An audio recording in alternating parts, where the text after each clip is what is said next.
इस फिल्म की शुरुआत में दिखाया जाता है कि जब गॉड्स यानी देवता जमीन पर राज करते थे, यहाँ की रखवाली करते थे, तभी गॉडेस यानी देवी ने कसम खाई थी कि मैं अपने लोगों का ख्याल रखूंगी, हमेशा उनकी हिफाजत करूंगी। जिस मकसद के लिए वो अपनी ताकत, जिसका नाम कोस्मो था, उसे इस्तेमाल करके कुछ नाइट्स बनाती है, यानी कुछ गार्ड प्रोटेक्टर जो कि लोगों की हिफाजत करेंगे। वो नाइट्स गॉडेस की कोस्मो पावर का इस्तेमाल करके दुश्मनों से लड़ते हैं और बड़ी आसानी से उन्हें हरा देते हैं। लेकिन जैसे जैसे वक्त गुजरता गया, इंसानों ने सभी गॉड्स और गॉडेस को भुला दिया और ये बस अफसाना ही बनकर रह गई, यानी कि लोगों ने गॉड्स और गॉडेस को ऐसे बुला दिया जिससे वो कभी थे ही नहीं। लेकिन फिर 18 साल के बाद वही गॉडेस इंसान के रूप में पैदा हुई, उसका दूसरा जन्म हुआ। तभी गोल्डन नाइट ने अपनी जान गंवाकर उस बच्ची की जान बचाई। इसके बाद प्रेजेंट टाइम इन मौजूदा वक्त में हम एक लड़के सिया को देखते हैं जो सड़क पर रहता है, क्योंकि रहने के लिए उसके पास घर भी नहीं है। वो अपनी बड़ी बहन जो कि लापता है उसे याद करता रहता है और हर वक्त उसे ढूंढने की कोशिशों में ही मसरूफ रहता है। अभी जब वो बैठा अपनी बहन की तस्वीर देख रहा था कि तभी यहाँ एक आदमी जो कि रिंग का मालिक था, इन जहाँ लड़ाइयाँ वगैरह लड़ी जाती है, वो आकर सिया को कहता है कि तुम्हारे लड़ने का वक्त आ गया है। इसीलिए सिया रिंग की तरफ जाने लगता है। तब रिंग का मालिक उसे रोकर कहता है कि मेरी बात गौर से सुनो, रिंग में जाकर नाचने मतलब जाना, लड़ना है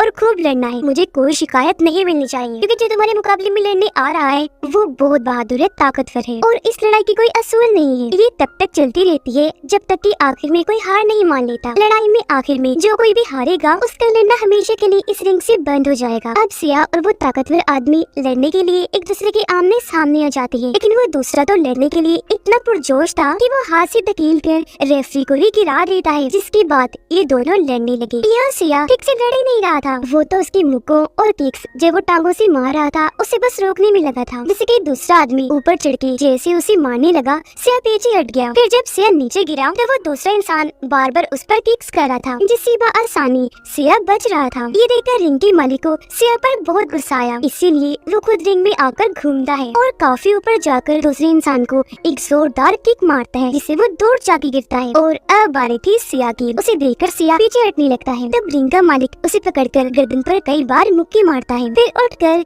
जोरदार किक मारता है, जिससे सिया दूर जाके गिरता है। अब सिया जैसे उस पर वार करने आया, रिंग के मालिक ने उसे बच्चों की तरह पकड़ के दूर उठा के मारा। उसे इस तरह मार कर रिंग का मालिक सजा दे रहा था कि तुमने अपने बॉस की बात नहीं मानी, हालांकि मैंने तुम्हें लड़ने को कहा था। फिर जाने के साथ लगाकर उसे बार बार मुक्के मारता है, कहने लगा सिया लड़ो मुझसे, लड़ो, मैंने तुम्हें कहा था कि उससे लड़ना है, पर तुम नहीं लड़े, तो अब लड़ो, यहाँ मुझसे लड़ो। लेकिन सिया में इतनी हिम्मत नहीं थी कि वो लड़ पाता, क्योंकि जख्मी हो गया था। इसे देखकर वहाँ के लोग रिंग के मालिक के लिए नारे लगाने लगते हैं। अब सिया यहाँ होश में आने की कोशिश करने लगा, जहाँ तभी उसे अपनी बहन का ख्याल आने लगा। वो जैसे ख्याल से बाहर आया, उसकी हालत अजीब सी हो गई, जिसके साथ ही उसके जिस्म से बहुत सारी कोस्मो पावर बाहर निकलने लगी, जिसकी ताकत इतनी थी कि रिंग का मालिक दूर जाके गिरता है। अब रिंग का मालिक तो दोबारा खड़ा हो जाता है, पर सिया नहीं हो पाता, जिस वजह से रिंग के मालिक को चैंपियन कह दिया जाता है, यानी कि इस लड़ाई को वो जीत गया है। लेकिन तभी सिया उठता है, एक जोरदार किक उसे मारता है, जिससे वो काफी दूर जाके गिरता है। ऐसा करने के बाद वो यहाँ से भाग जाता है। सिया अब जाता है लॉकर रूम में, जहाँ सब लोगों के सामान पड़े थे। वो अपना सामान पैक करके यहाँ से जाने ही वाला था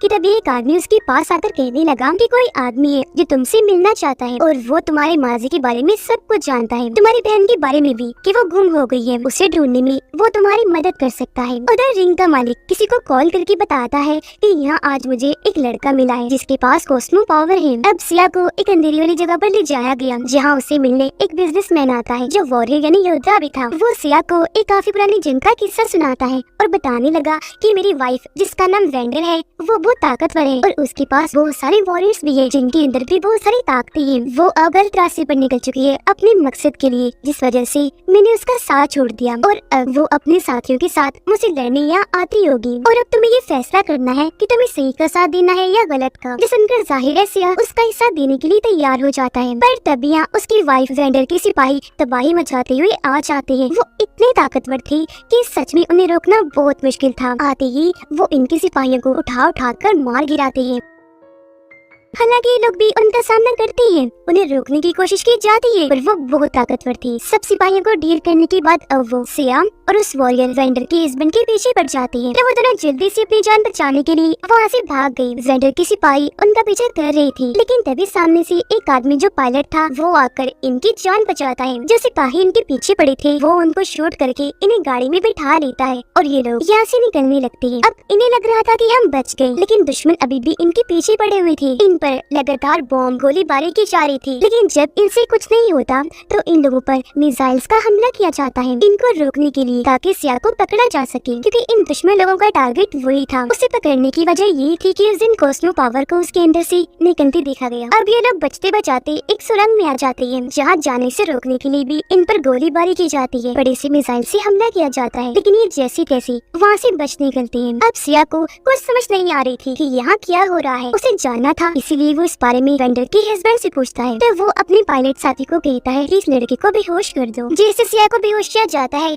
उसे ख्याल आया जिसमें वो अपनी बहन को देखता है कि जब सिया छोटा बच्चा था तब उसकी बहन उसे अलमारी में छुपा रही होती है और उसे कहती है कि कुछ भी हो जाए यहाँ से बाहर मत निकलना। वो जैसे अलमारी का दरवाजा बंद करने लगी, वहाँ धमाका हुआ और अलमारी का दरवाजा झटके से खुद ही बंद हो गया, जिसके बाद बहुत सारे सिपाही अंदर आए, उनके पास बहुत सारे बॉम्ब थे और वो सिया की बहन को पकड़कर अपने साथ ले जाते हैं। यहाँ सिया ने वेंडर को भी देख लिया था और अब उसे जैसे होश आई वो खुद को एक प्लेन में पाता है, जहाँ उसके साथ वेंडर का हस्बैंड और पायलट भी था। सिया काफी कंफ्यूज था, उसे कुछ समझ नहीं आ रही थी और वो सब जानना चाहता था। तब वो आदमी अपने बारे में बताने लगा कि मैं एक वॉरियर हूँ, ये तो तुम जान ही गए हो, पर पहले मैं एक बहुत बड़ा बिजनेसमैन हुआ करता था। ये सारी बातें बताते बताते वो उसे काफी पुराने वक्त की चीजें भी दिखाता है और शुरुआत वाली गॉडेस के बारे में बताता है कि उनका दूसरा जन्म इंसानी रूप में हुआ है और अभी तुम्हारी ड्यूटी है, तुम उस गॉडेस का ख्याल रखोगे जो इंसानी रूप में है, क्योंकि तुम बहुत बहादुर हो, तुम्हें अब उसका गार्डियन, उसका प्रोटेक्टर बनना है। इन सब बातों पर सिया को यकीन नहीं आता, इसीलिए वो यहाँ से जाने लगता है। पर जब वो उसकी बहन के बारे में बात करता है तो सिया को रुकना पड़ता है और वॉरियर बताता है कि जैसे कि तुम जान गई हो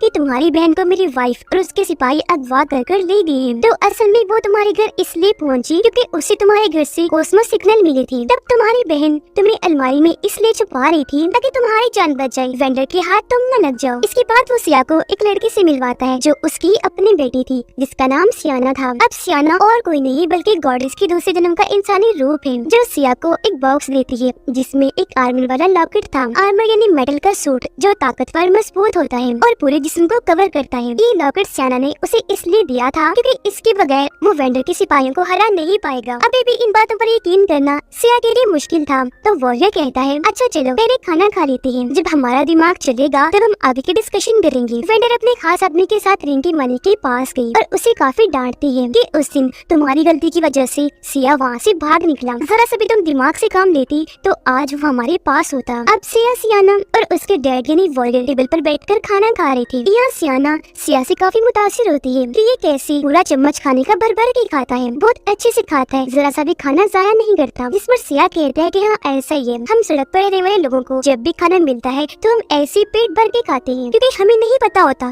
कि अगली बार खाना कब मिलेगा। तब यहाँ पायलट आ गया जो वॉरियर को किसी काम से बाहर ले जाता है और सिया और सियाना बात करने लगती है। सिया उसे पूछता है हाँ बताओ तुम कैसा महसूस कर रही हो, क्योंकि तुम तो एक गॉडेस हो ना। इस पर वो कहती है कि नहीं फिलहाल मैं नहीं हूँ, लेकिन वक्त आने पर मैं गॉडेस बन जाऊंगी। मगर ये बात मुझे बहुत परेशान करती है। वो ये बातें बता ही रही थी कि तभी उसकी हालत खराब होने लगी क्योंकि उसकी पावर कंट्रोल से बाहर हो रही थी। उसके अंदर से भी पर्पल रंग की कॉस्मो पावर निकलने लगती है और आसपास का सब कुछ काला पड़ जाता है। वहाँ अंधेरा छा गया जिसमें इस तरह के बदलाव होने से सियाना को बहुत तकलीफ हो रही थी। इतनी देर में सियाना के डैड पायलट और कुछ सिपाही अंदर आए। सिपाही उसकी ताकत को बर्दाश्त नहीं कर पाए, दूर दूर जाके गिरते हैं।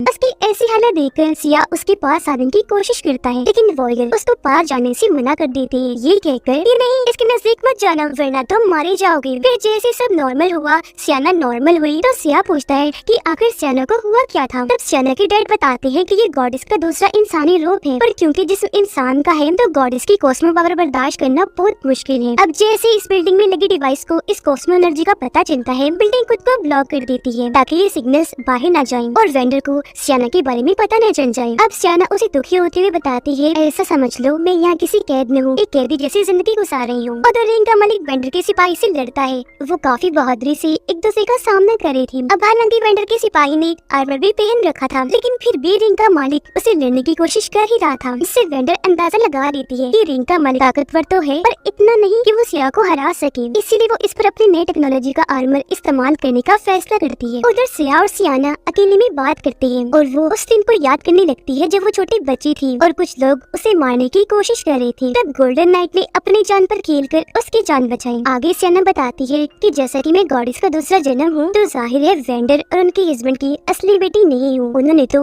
मुझे बस गोद लिया था, लेकिन जो मेरी मोम थी वो तो हर वक्त अपने मकसद को पाने के लिए अपनी टेक्नोलॉजी में लगी रही, जबकि उनके हस्बैंड ने सारी जिंदगी बाप बनकर मेरा ख्याल रखा। यह सिया बताता है कि मेरी बहन भी बहुत बहादुर है, वो हमेशा मेरा ख्याल रखती थी। इसके बाद ये दोनों अपने अपने ख्यालों के बारे में भी बात करते हैं जो इनको आया करती थी, जिसके बाद सिया फैसला करता है कि एक अच्छा नाइट बनने के लिए अब मैं सिल्वर नाइट से ट्रेनिंग लूंगा। इससे मैं अपने कॉस्मो पावर को भी समझ लूंगा और अपनी बहन को भी ढूंढ लूंगा। रात में वेंडर का खास आदमी उसे पूछता है कि आखिर आपने नई टेक्नोलॉजी का इस्तेमाल करने का फैसला क्यों किया, और वो भी रिंग के मालिक पर। तो वेंडर जवाब देती है कि हाँ, ये टेक्नोलॉजी इस्तेमाल करना जरूरी है, क्योंकि इसके बगैर हम सिया को न ढूंढ पाएंगे और न ही लड़ पाएंगे। इसी के जरिए हमें पता लग सकता है कि वो लोग कहाँ हैं, और क्योंकि ये काम रिस्की है इसलिए मैंने रिंग के मालिक को चुना। अगली सुबह सिया अपनी ट्रेनिंग के लिए निकलने वाला होता है, जहाँ सियाना उसे बहुत सारा खाना देती है। इस दौरान दोनों एक दूसरे को बड़े गौर से देखते हैं। ऐसा लग रहा था कि दोनों को प्यार हो गया है। तो जब सिया प्लेन में आकर बैठता है तो पायलट उसे समझाता है कि ज्यादा उम्मीदें मत लगाना, कुछ हासिल नहीं होगा, क्योंकि गॉडेस का कोई दोस्त नहीं होता, वो किसी से प्यार नहीं कर सकती। इससे सियाना के डैड को भी काफी हैरानी होती है, इसीलिए वो उससे पूछती है कि बेटा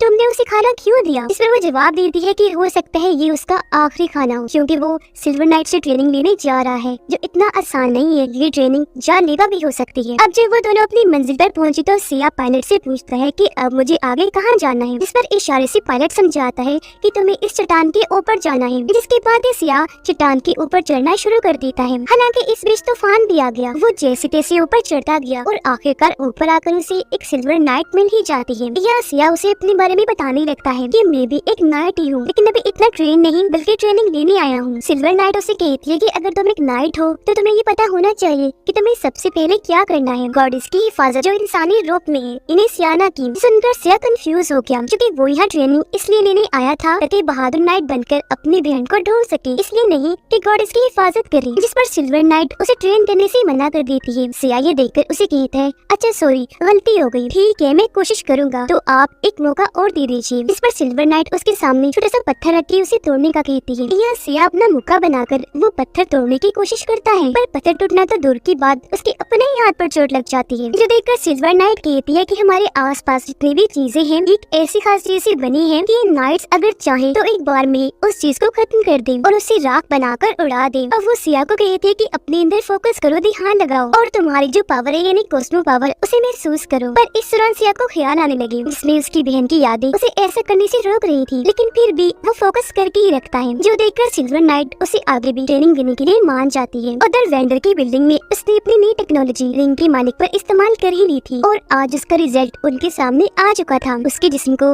रोबोट की तरह मजबूत मशीन जैसा बना दिया था, पूरा जिस्म आर्मर से कवर था। अपना ही नया जिस्म पाकर रिंग का मालिक बहुत खुश था। अपनी ताकत आजमाने के लिए वो सिपाहियों से लड़ने लगा। जी हाँ, वो सिपाहियों को तो आराम से हरा पा रहा था, लेकिन जब उसने अपनी ताकत वेंडर पर आजमाना चाहिए तो वो कुछ भी नहीं था उसके सामने। ट्रेनिंग में सिया लड़ने की बहुत कोशिश करता है, पर सिल्वर नाइट उसे बड़ी आसानी से बार बार हराती रहती है। वो एक भी बार खुद पर चलने नहीं देती, सिया को उठा कर दूर दूर फेंक के मारती है, यहाँ तक कि वो उसे लड़ती लड़ती हवा में भी ले गई और अपनी ताकत से सारे पत्थरों को हवा में उठाकर वहाँ ही रोक देती है। फिर सिया को नीचे लाकर समझाती है कि कॉस्मो पावर ही तुम्हारी ताकत है, जिससे तुम्हें बाहर आने देना होगा, और अगर तुम दुनिया में जिंदा रहना चाहते हो और आगे चलकर जंग भी लड़ना चाहते हो तो तुम्हें अपनी ताकत को पहचान कर जंग में इस्तेमाल करना होगा। सियाना एक सपना देखती है कि उसके अंदर से बहुत सारी कॉस्मो पावर बाहर निकल रही है, जो उसके कंट्रोल से इतनी बाहर हो गई है कि उसकी वजह से दुनिया तबाह होने लगी है। इस सपने से वो बहुत डर गई, जोर जोर से चिल्लाने लगती है। तब उसके डैड जल्दी से आकर उसे संभालती है और उससे पूछने लगी कि क्या हुआ बेटा। इस पर वो बताती है कि डैड मैंने बहुत बुरा सपना देखा, इसमें पूरी दुनिया जल रही है, तबाह हो रही है, और ये करने वाला और कोई नहीं बल्कि गॉडेस थी। उधर सिया पर सिल्वर नाइट की बात असर कर गई थी और अब वो बहुत बहादुरी से लड़ रहा था। दिन ब दिन उसकी ट्रेनिंग बेहतर होती जा रही थी। इस दौरान उसे बार बार उसकी बहन का ख्याल भी आता है, जो उसे यही कहती है कि मेरे भाई मैं हमेशा तुम्हारे साथ हूँ और हर अच्छे बुरे वक्त में मैं तुम्हारी हिफाजत करूंगी। रात को जब दोनों बातें कर रही थी तो सिल्वर नाइट सिया को कहती है कि मैं जानती हूँ तुम्हारा माजी बहुत तकलीफ दे है, दर्दनाक गुजरा, पर फिलहाल तुम्हें उसे भूलना होगा और जो आने वाला तुम्हारा वक्त है उसके लिए तैयार रहो। अगली सुबह दोबारा से ट्रेनिंग शुरू हुई, जहाँ सिया बहुत अच्छे से अपनी परफॉर्मेंस दिखा रहा था। दिन ब दिन उसके अंदर बहुत ज्यादा बेहतरी आ गई थी और फिर आखिरकार वो वक्त आ ही जाता है जब वो सिल्वर नाइट को बड़ी आसानी से हरा देता है, क्योंकि उसने जैसे मौका मारा वो दूर जाके गिरती है, जिससे सिया को बहुत खुशी मिलती है। जिसके बाद वो पत्थर को भी एक एक झटके में बआसानी तोड़ देता है। अब हर रोज वो इतनी मेहनत करता है कि आखिरकार अपनी कॉस्मो पावर पर कंट्रोल हासिल कर ही लेता है। ऐसा होते ही वो अपने से भी बड़ा पत्थर सामने रख के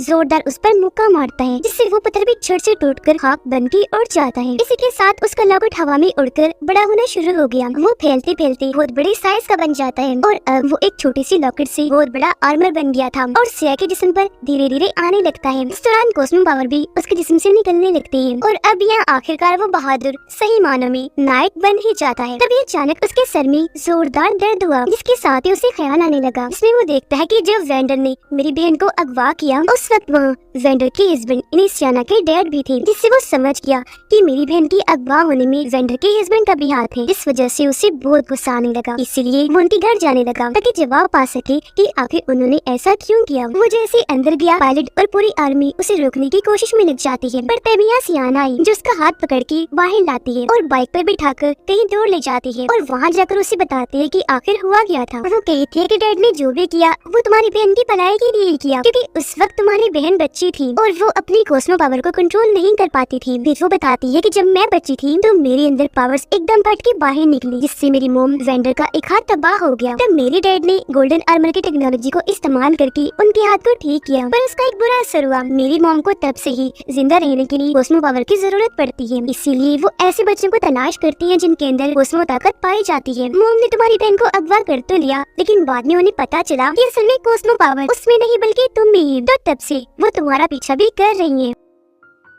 अब हालांकि ये बात सामने आ गई थी कि तुम्हारी बहन में कॉस्मो पावर नहीं है, पर उसे छोड़ने की बजाय अपनी हिफाजत में रखा गया क्योंकि उसकी जान को खतरा था। दरअसल सबको लग रहा था कि वो कुछ छुपा रही है और वो जो छुपा रही थी वो और कुछ नहीं बल्कि तुम थी सिया। अब मेरी मोम को पता चल गया था कि गॉडेस का दूसरा जन्म हो गया है, इसलिए मेरे डैड ने केयर किए गए सभी बच्चों को आजाद कर दिया। इसमें तुम्हारी बहन भी शामिल है, क्योंकि वो जानते थे कि गॉडेस की जो कॉस्मो पावर है वो मेरी मोम के लिए काफी होगी। पायलट आकर सियाना के डैड को बताता है कि आपकी वाइफ वेंडर अपनी पूरी फौज लेकर हमारी तरफ आ रही है। तो वो कहती है कि मैं अकेला यहाँ रुकूंगा, बाकी सब लोग चले जाएं। सियाना उसे कहती है कि मुझसे वादा करो, अगर मैंने अपना कंट्रोल खो दिया तो तुम मुझे रोकोगी। वो ये बातें कह ही रही थी कि तभी वेंडर की जहाज आने लगती है, इसलिए इन्हें यहाँ से भागना पड़ता है। पर सियाना अपने डैड को अकेला छोड़ के जाना नहीं चाहती थी, इसलिए वो वापस अपने घर जाने लगी, जहाँ पर एक धमाका हुआ और वेंडर के सिपाही अंदर घुसना शुरू हो जाते हैं। आते ही वो यहाँ के सभी गार्ड्स पर आसानी से हमला करके उन्हें मार गिराती है और उनकी पूरी सिक्योरिटी को भी तोड़ के रख देती है। पायलट जो प्लेन की तरफ बढ़ने लगा कि तभी उसके सामने भी सिपाही आकर उसे रोकने लगते हैं और यहाँ इनके बीच भी खतरनाक लड़ाई होने लगती है। वेंडर यहाँ आकर अपने हस्बैंड से मिलती है और जब भी दोनों अपने माजी के बारे में बात कर रहे थे कि तभी यहाँ सिया और सियाना आ जाते हैं। अब रिंग का मालिक जो रोबोटिक था वो आकर वेंडर के हस्बैंड से लड़ने लगता है। हालांकि वो भी उसका सामना करती है, लेकिन क्योंकि वो बहुत ताकतवर था इसलिए बड़ी आसानी से उन्हें हरा देता है। वो भाग कर आया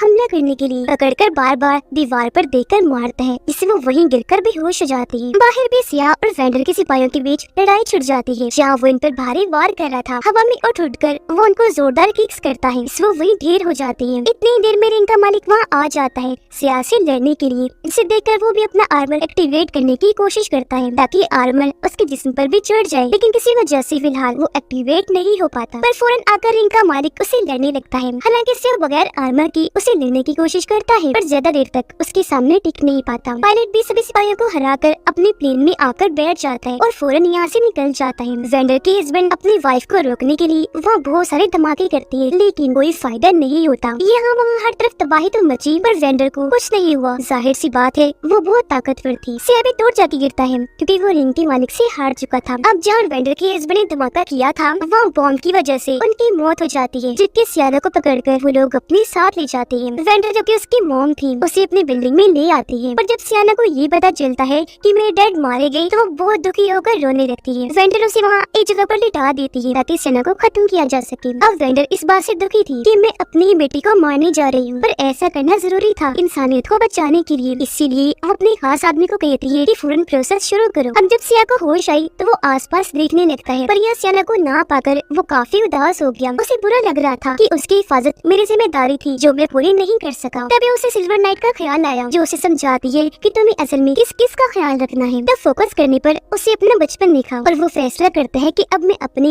और सियाना की हिफाजत करूंगा, जिसके बाद अपनी बहन की भी जब वो मिल जाएगी। अब वो ख्याल से वापस आकर पायलट के साथ सियाना को बचाने के लिए निकल जाता है। फिर जैसे ये उनकी बिल्डिंग के पास पहुंचे, उन्हें इनकी आने का पता चल जाता है और वो इन पर गोलियां बरसाने लगती हैं, जिससे इनका प्लेन कंट्रोल से बाहर हो गया। तो जाहिर है अभी ने कूदना पड़ना था, पर कूदने से पहले सिया अपना आर्मर एक्टिवेट करने में कामयाब हो जाता है, जिससे वो बआसानी जमीन पर उतर जाता है और उसके जिस्म पर कवर यानी आर्मर आ चुका था।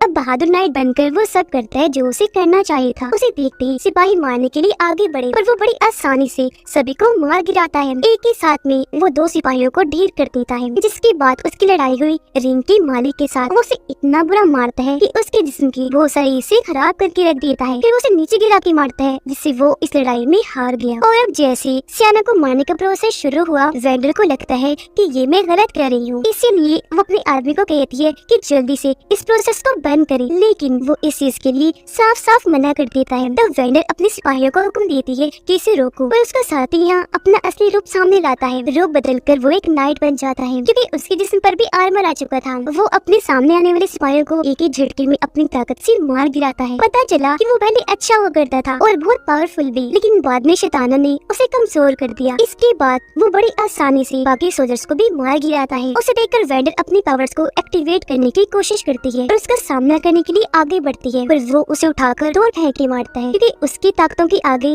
वेंडर कुछ भी नहीं थी और वो उसे आसानी से हरा देता है। वो अपनी खतरनाक ताकतों से वेंडर को खत्म कर ही देता कि तभी यहाँ सिया आकर उसे मारकर ऐसा करने से रोक देता है, जिसके बाद इन दोनों की जबरदस्त लड़ाई छिड़ जाती है और अभी लड़ते लड़ते बिल्डिंग की छत पर आ गई। दोनों के जिस्मों से कॉस्मो पावर निकल रही थी और एक दूसरे को बराबर की टक्कर दे रही थी। जोरदार बार बार वार किया जा रहा था। वो इतनी ताकतवर थी कि आसपास की बिल्डिंग्स उनके वार से टूटती जा रही थी। ये दोनों एक दूसरे को किक्स मार रही थी, हवा में उड़कर वापस आकर जोरदार वार कर रही थी और एक दूसरे को जबरदस्त टक्कर देती है। इनके ऐसे जोर से लड़ने की वजह से वहाँ धमाका भी हो जाता है। इससे इन दोनों को तो कुछ नहीं होता, पर वहाँ तबाही मच गई। उधर वेंडर उठी और अपनी बची हुई पावर्स का इस्तेमाल करके इस प्रोसेस को बंद कर देती है। जहाँ इसी बीच सियाना भी अपनी जगह से उठकर खड़ी हुई। वो हवा में तैर रही थी क्योंकि उसके जिस्म से गॉडेस बाहर आ रही थी। ये देखकर एक नाइट उसे रोकने की कोशिश करता है, लेकिन वो उसे उठाकर काफी तोड़ फेंक के मारती है। अपनी ताकतों से सिया से राब्ता करती है और उसे उसका वादा याद करवाती है कि जब उसने कहा था चाहे कुछ भी हो जाए, लेकिन अगर वो कंट्रोल से बाहर हो गई तो सिया आकर उसे रोकेगा। तब सिया वहाँ आकर बड़ी हिम्मत करके उसके पास जाता है, कहने लगा कि